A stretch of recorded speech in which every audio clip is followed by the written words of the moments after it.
All right, this is training on how to fill out the project information for a condo, and in particular, subject phase, project incomplete, etc.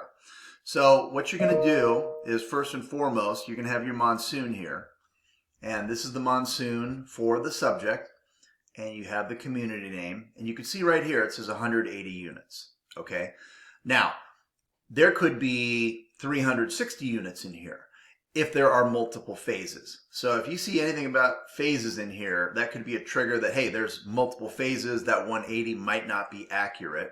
And so the form asks in this column for the subject phase, and then if there are multiple phases, then you're going to also populate here. So the way you find out for sure is you're going to go into your MLS, and then you're going to click on Monsoon, and then we're going to look for the name of the community, which in this case is Tuscany Villas. And so I'm not going to search up here. I'm going to go to tax search. When you go to tax search, you're going to go down here and see Tuscany Villas. And if you hit search, you get 572 results. And you could just scan through here and go, wait a minute, that's in Mesa. So maybe there are multiple communities in the valley named Tuscany Villas. So let's narrow it down to the zip code. So the zip code for the subject is 85254. Hit search again. Oops. 85254. Enter. And then hit search. You got to hit enter first so it saves it. And now we got 181 while county records said 180. So why would there be a difference? The way to quickly investigate this is you would sort by square footage, low to high. And right away you see right here, here's a property that's 0 square feet, 251 square foot lot, and it's owned by Tuscany Villas Condominium LLC.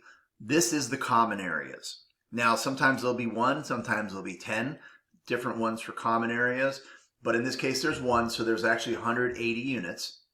And so on the appraisal, you're going to put 180 units here. If project completed, well, it's built in 95, it's completed, so I'm going to put here 180. I'm also putting here 180. If this was a brand new development and they're still actively building it, we'd have to find out, well, how many are done. This is built in 1995, and I'm putting the total amount. If it is brand new or being constructed, you have to investigate further to find out how many of them are actually completed. Now, the next question, number of units sold.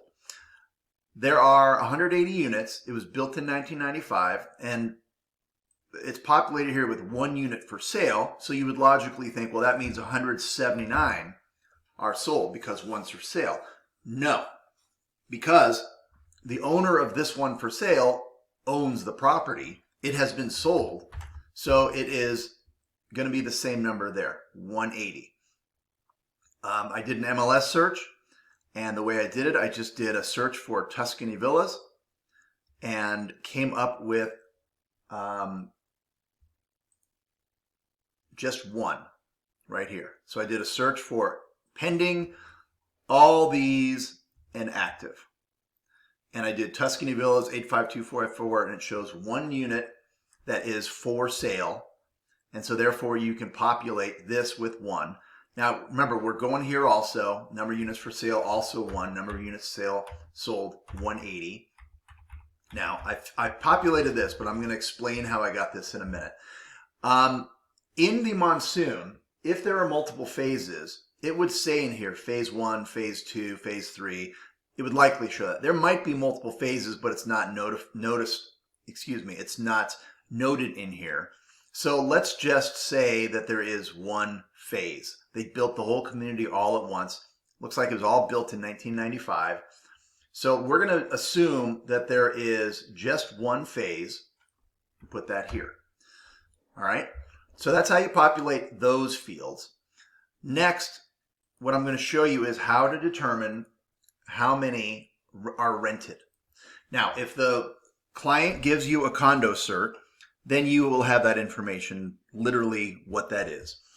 We don't have that, and so what I'm going to do is I'm going to do a statistical analysis to try to find out how many of them are owned by people that live in them versus owned by people who don't live in them. Now, I could do a quick search. I got rid of that, the common area once I'm down to 180. The zip code of the subject is here. If I put the owner zip code here and I put 85254, it's going to drop it down to 72 out of 180. Now, the reason for that, when you go into let's just go into this one. Here's the address of the property. Here's the address of the owner. Now, if those are the same, we can assume that the owner lives in the unit. If this is different, then you can assume that the owner does not live in the unit. Now, whether they have the condo as a second home or it's a rental unit, we don't know. Okay? However, the reason why this search might not be accurate is because they might own a house in the same zip code right down the street and rent out the condo. So this 72 might not be an accurate number. Okay? So what I'm going to do instead is I'm going to clear that out. It's going to go back to 180. And I'm going to manually take a sampling of a number of units that I think I feel comfortable with. So for instance, I'm just going to do tick marks on a piece of paper. Property address, mailing address. Well, that's one where it's a different address. Up here you could see out of those 30, I'm going to go to the next one. Same address for the owner as the unit. Someone lives in San Jose, ticking number 2. Same address. Someone lives in Tempe, so that's 3. Same address. Same address. And you understand what I'm doing here, but the point is you're going to have to go and get a sampling that you feel best represents the percentage that are off-site. All right, so we have a total of 4 out of 10, 40%, that have off-site mailing addresses. So if you do the simple math on that, you can say, all right, let me blah, blah, blah, it's 72. 72 is 40% of 180. That's how many are rented. And then you do simple subtraction, 180 minus the 72, and we can infer that the number that are owner occupied is 108. Is that accurate? No, but it's an educated guess. Okay, and it could be accurate. So I'm going to also put here 72. I'm going to put here 108. So I'm done with that. So the only difference between this column and this column is this here. This is number of phases and this is number of units. Okay? If project is incomplete, that's when you would populate this, but you would leave it blank. For an existing community, you would leave everything blank in here. That would cause UAD errors if you populated that. Okay, now I'm going to skip down. In your addendum, you should explain how you derive these numbers in case someone questions it. But the next question that we're going to be able to tackle is, does any single entity, individual, investor group, or corporation, etc. owns more than 10% of the total units in the project? The reason we want to disclose this is because if that number is 10% or more, the lender needs to know that because there could be some undue influence of that 10% owned by the same entity, person, corporation. That's not our job to understand why that's important. It's our job to report the facts that we find. So we're going to go back to Monsoon and we're going to go back to the search screen, search results, where we have our 180. Now we're going to sort by owner, A to Z. And this is going to put them all alphabetical. And then you could just scan through here. And here's 2 guys' names Alan. One's Alan Blanchette and one's, nope, that's not the same guy. Not the same guy. So far, I'm not seeing any. Oh, here's two Barrys, but they're different Barrys. Brian Cecil and Brian Jaffe and Brian Patton, Brooke, Carrie, Cashman, Catherine, Chad, Charles, different Charleses, Charles Boyer. I'm going to go to next page. Chelsea, Christopher, Christy, Dan, Dana, David. Okay, here's an example. Dennis Pico, Shannon May own these 2 units. That is not 10%. 180, 10% of that is 18. This guy owns 2, which is no big deal. Here's another one where these look like they might be the same same LLC. That's only 2. Devin and nope, 2 different Devins. Diane, Dylan, Edward, Elliott. Here's a good example. 2 are owned by Elliott Group Properties.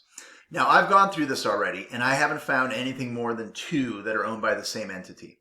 And because of that, now I can go in here and confidently put no entity owns more than 10% of the units. So that's how you populate this part of the condo section, and how you get that data when you don't have the condo cert. The worst thing you could do is getting to a waiting game where you tell the lender, I need the condo cert, I need the condo cert, and you're holding up the appraisal just because you don't have this information. You can put a number in here, you can put numbers in here that make sense, and then if the underwriter sends it back to you later, they send it back and you fix it then. In my experience, maybe 1 out of 20 will come back and say, hey, here's the condo cert. So if 19 of them, you can do this and get it out the door, that's the most efficient way to handle these kind of situations.